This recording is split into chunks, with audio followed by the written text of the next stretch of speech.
Сәлем қыздар, мен бүгін сіздермен үй жағдайында нан жасау рецептімен бөлісетін боламын. Өте жұмсақ, дәмді болып шықты, жасап көріңіздер, еш өкінбейсіздер. Осылай табаға еленген ұнды дайындап аламыз. Оның үстіне тұз саламыз, дрожь саламыз, оның үстіне жұмыртқа, сұйық май және сүтті қосып араластырамыз. Сүттің жылы болғаны өте маңызды, ол нанның тез көтерілуіне әсерін тигізеді.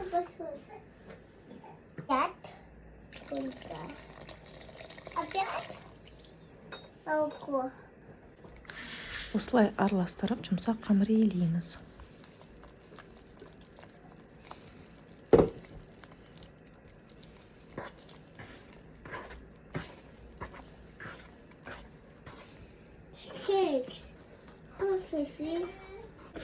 Дайын болған қамырды бетін жауып, көтерілгенге дейін қалдырамыз.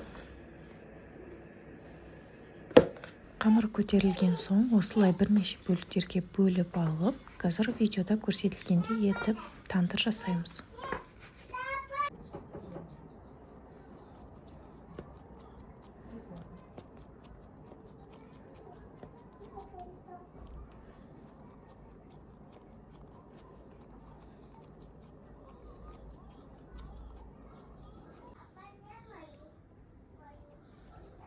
Ортасы көтеріліп кетпей әдемі болып пісу үшін осылай ортасын басамыз, вилкамен тесіп шығамыз. Нанға қажетті заттардың барлығы үйден табылатындықтан жасап көруге кеңес беремін.